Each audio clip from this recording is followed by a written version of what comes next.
안녕하세요, 여러분. 오늘은 봄철에 자주 발생하는 결막염에 대해 이야기해 볼게요. 봄이 오면 날씨가 따뜻해지고 꽃들이 피고 새싹들이 돋는 등 좋은 변화들이 많이 일어나죠.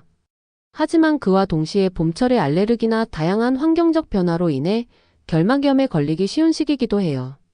그래서 오늘은 결막염이 왜 생기는지, 그리고 어떻게 예방하고 치료할 수 있는지에 대해 자세히 알려드릴게요.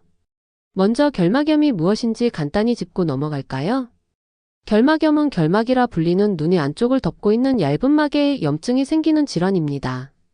이 결막염은 보통 두 가지 주요 원인으로 발생하는데요. 하나는 알레르기성 결막염, 또 하나는 바이러스나 세균에 의한 감염성 결막염입니다. 결막염이 생기는 원인을 알아볼게요. 첫 번째, 꽃가루와 알레르기. 봄철에 결막염이 많이 발생하는 가장 큰 원인은 알레르기입니다. 봄에는 꽃가루가 많이 날리고 이 꽃가루가 공기 중에 떠다니면서 우리가 호흡하거나 눈에 들어가게 되죠. 꽃가루나 다른 알레르기 유발 물질들이 눈에 접촉하면 면역 시스템이 과민 반응을 일으키면서 히스타민을 분비합니다. 이 히스타민이 염증을 일으키고 그 결과로 눈이 가렵고 붓고 눈물이 많이 나게 되죠. 바로 이때 나타나는 증상이 알레르기성 결막염입니다. 알레르기성 결막염은 보통 양쪽 눈에 동시에 발생하며 눈의 가려움과 발적, 눈물, 눈부심 등의 증상을 동반합니다. 봄철에 꽃가루가 특히 많아서 알레르기 반응이 심해지기 때문에 이 시기에 결막염이 자주 발생하는 거예요. 두 번째, 감염성 결막염. 두 번째 원인은 바이러스나 세균으로 인한 감염입니다. 이 경우 결막염은 주로 눈의 직접적인 접촉을 통해 전염됩니다. 예를 들어 다른 사람의 손에 묻어있는 바이러스나 세균이 눈에 들어가면 결막염을 유발할 수 있죠. 또한 수영장에 가거나 공공장소에서 눈을 만졌을 때 혹은 콘택트 렌즈를 제대로 관리하지 않아서 세균이나 바이러스가 눈에 침투하는 경우도 있습니다. 특히 감염성 결막염은 한쪽 눈에서 시작해 다른 쪽 눈으로 번지는 경우가 많기 때문에 주의가 필요합니다. 결막염의 주요 증상은 무엇일까요? 결막염에 걸리면 여러 가지 증상이 나타날 수 있는데요. 그중 가장 흔한 증상은 눈의 가려움과 붉어짐입니다. 눈이 붓고 눈물도 많이 나며 가려워서 눈을 자주 비비게 되죠. 또 다른 증상으로는 눈이 뻑뻑해지고 끈적끈적한 분비물이 나올 수 있어요. 바이러스성 결막염의 경우 분비물이 더 많이 나오며 눈을 뜨기 힘든 상태가 될 수도 있답니다. 그렇다면 결막염을 예방하고 증상이 생겼을 때 어떻게 대처해야 할까요? 예방법 첫 번째, 꽃가루와 알레르기 물질 피하기. 알레르기성 결막염이 발생하는 가장 큰 원인은 바로 꽃가루입니다. 꽃가루가 날리는 봄철에는 가능한 한 꽃가루와의 접촉을 줄이는 것이 중요해요. 외출할 때 마스크와 선글라스를 착용하는 것이 유용합니다. 선글라스를 착용하면 눈에 꽃가루가 들어가는 걸 방지할 수 있고, 마스크는 호흡을 통해 꽃가루가 들어가는 걸 막을 수 있어요.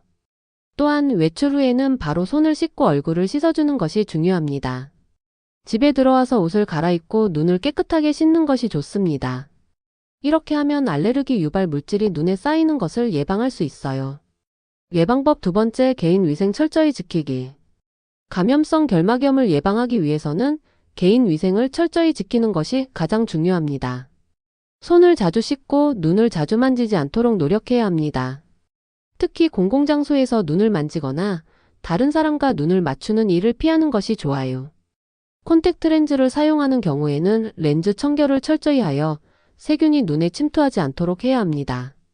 또한 눈에 화장품을 사용하는 경우 화장품을 다른 사람과 공유하지 않도록 하고 화장품의 유효기간이 지난 것은 사용하지 않도록 주의하세요. 예방법 세 번째, 눈을 자주 씻고 적절한 관리. 결막염이 시작될 것 같다면 식염수로 눈을 세척하는 것도 좋은 방법이에요. 결막염이 발생했을 때 눈에 생긴 염증을 완화하는 데 도움이 될 수 있습니다. 눈을 자주 씻으면 이물질이나 알레르기 물질을 제거할 수 있어요. 단, 눈을 비비거나 너무 자주 만지면 오히려 증상을 악화시킬 수 있으니 조심해야 해요. 또한 눈에 냉찜질을 해주면 염증이 가라앉는 데 도움이 될 수 있습니다. 차가운 물수건이나 아이스팩을 이용해 눈 주위를 시원하게 해주면 붓기를 완화할 수 있어요. 예방법 네 번째, 약물 치료. 결막염의 경우 증상이 심할 경우 약물 치료가 필요할 수 있어요. 알레르기성 결막염에는 항히스타민제나 알레르기 눈 전용약을 사용하면 증상을 완화할 수 있습니다. 감염성 결막염이라면 의사의 처방을 받아 항생제나 항바이러스제를 사용해야 할 수도 있어요. 하지만 어떤 약을 사용할지, 어떤 치료 방법이 가장 좋은지에 대해서는 전문가의 상담을 받는 것이 중요합니다. 봄철에 자주 발생하는 결막염 정말 불편하고 괴롭죠? 하지만 결막염은 예방하고 관리하는 방법만 제대로 알면 충분히 피할 수 있고 증상이 생겼을 때 빠르게 치료할 수 있어요. 꽃가루나 미세먼지 같은 알레르기 유발 물질을 피하고 개인 위생을 철저히 지키며 눈을 깨끗하게 관리하는 습관만 들이면 봄철 결막염으로 인한 고통을 많이 줄일 수 있을 거예요. 결막염이 생기면 얼른 치료하고 눈을 자주 비비지 않도록 신경 써서 건강한 눈을 유지하세요.